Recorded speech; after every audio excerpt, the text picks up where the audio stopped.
Bismillahirrahmanirrahim. Baik, pada kesempatan kali ini kita akan menjelaskan tentang media pembelajaran sederhana. Kita ambil pengertian media dulu. Media berasal dari bahasa Latin medius yang artinya tengah, perantara atau pengantar. Sedangkan dalam bahasa Arab dikenal dengan wasail atau pengantar pesan dari pengirim ke penerima pesan. Gerlach dan Early mengemukakan bahwa media dapat dipahami secara garis besar adalah manusia, materi atau kejadian yang membangun. Sedangkan menurut Jamarah adalah alat bantu apa saja yang dapat dijadikan sebagai penyalur pesan guna mencapai tujuan dari pembelajaran tersebut. Memasuki pengertian pembelajaran. Pembelajaran merupakan suatu usaha sadar seorang guru ataupun pendidik untuk membantu siswa atau anak didiknya agar dapat belajar sesuai dengan kebutuhan dan minatnya. Pengertian sederhana, menurut KBBI, sederhana itu artinya tidak berlebih-lebihan, pertengahan, tidak tinggi dan tidak rendah, dan tidak banyak seluk-beluknya. Bisa dikatakan bahwa sederhana ini adalah sesuatu yang tidak terlalu menyulitkan, tapi mudah untuk dilakukan. Dengan demikian dapat disimpulkan bahwa media pembelajaran sederhana merupakan media pembelajaran yang berbasis tidak menggunakan teknologi ataupun bisa dibuat sendiri. Media pembelajaran sederhana identik dengan hal yang simple dan tidak memerlukan biaya yang mahal, atau bisa dikatakan dengan biaya yang murah. Ya, assalamualaikum warahmatullahi wabarakatuh. Di sini saya Supriyani akan menjelaskan tentang unsur-unsur media pembelajaran sederhana.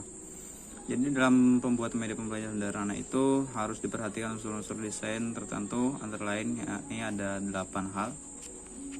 Jadi yang pertama itu kesederhanaan. Secara umum kesederhanaan itu mengacu pada jumlah elemen yang terkandung dalam satu pistol. Jumlah elemen yang lebih sedikit memudahkan siswa untuk menangkap dan memahami pesan yang disajikan. Kalimat harus ringkas dan juga padat, dan yang lebih harus itu mudah dimengerti.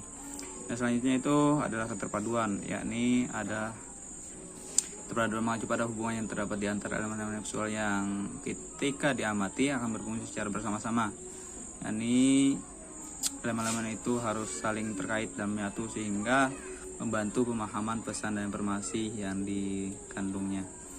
Yang selanjutnya itu penekanan. Konsep ini disajikan memerlukan penekanan terhadap salah satu unsur yang terpenting dengan menggunakan ukuran hubungan perspektif, warna atau ruang. Selanjutnya itu keseimbangan. Bentuk yang dipilih sebaiknya menempati ruang penayangan yang memberikan persepsi keseimbangan meskipun tidak seluruhnya simetris. Yang kelima yakni bentuk yang aneh dan asing bagi siswa dapat membangkitkan minat dan perhatian. Oleh karena itu pemilihan bentuk sebagai unsur visual dalam penyajian pesan perlu diperhatikan. Yang keenam yaitu garis digunakan untuk menghubungkan unsur-unsur sehingga dapat menuntun perhatian siswa untuk mempelajari sesuatu urutan khusus. Selanjutnya ini tekstur. Tekstur ini adalah unsur visual yang dapat menimbulkan kesan kasar atau halus yang dapat digunakan untuk penekanan unsur. Yang terakhir yang kedelapan yakni adalah warna.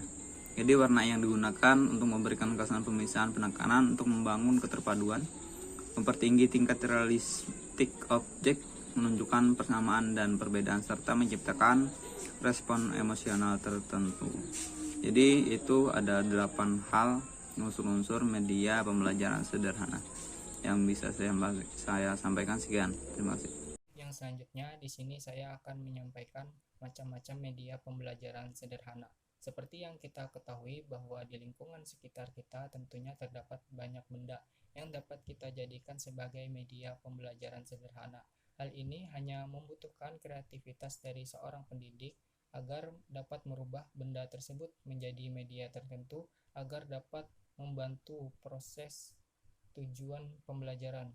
Adapun macam-macam dari media pembelajaran sederhana ini antara lain yang pertama ada gambar, itu bisa berupa foto, lukisan atau gambar sketsa.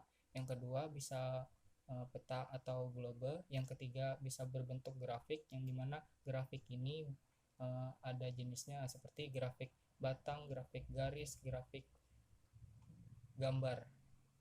Yang keempat ada papan tulis, yang kelima ada papan flanel yang dimana merupakan media visual yang efektif untuk menyajikan pesan tertentu kepada sasaran tertentu pula. Yang keenam, ada display dapat dibuat sebagai media pembelajaran sederhana dengan memilih gambar yang sesuai dengan mata pelajaran. Yang ketujuh, ada relia yang dimana ini merupakan benda nyata yang tidak harus ditampilkan di kelas tetapi bisa ditampilkan secara langsung melihat ke objeknya. Yang kedelapan, ada poster. Yang kesembilan, ada bagan atau sejenis presentasi berupa gambar grafis. Yang ke-10 ada herbarium seperti koleksi atau contoh tumbuhan yang telah dikeringkan atau diawetkan atau diklarifikasi, contohnya seperti tanaman paku. Mungkin itu saja yang dapat saya sampaikan. Sekian, terima kasih. Dan yang selanjutnya akan disampaikan oleh rekan saya. Bismillahirrahmanirrahim. Assalamualaikum warahmatullahi wabarakatuh. Di sini saya akan menjelaskan tentang media pembelajaran sederhana, yaitu tentang kelebihan dan kekurangannya. Kekurangannya yang pertama adalah waktu yang tidak efisien terhadap guru tentang menjelaskan materi-materi yang ada. Dan yang kedua, murid mudah bosan dalam mengikuti pelajaran. Dan di sini dibutuhkan seorang guru yang kreatifnya lebih tinggi dan menggunakan metodologi pembelajaran yang menarik sehingga siswa tidak mudah bosan.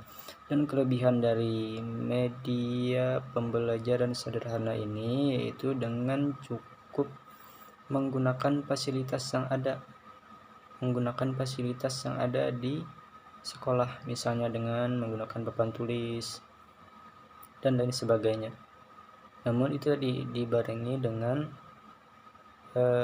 seorang guru yang kreatif sehingga para peserta didik tidak mudah bosan dan mudah menangkap pelajaran dengan baik. Mungkin itu saja dari saya. Assalamualaikum warahmatullahi wabarakatuh.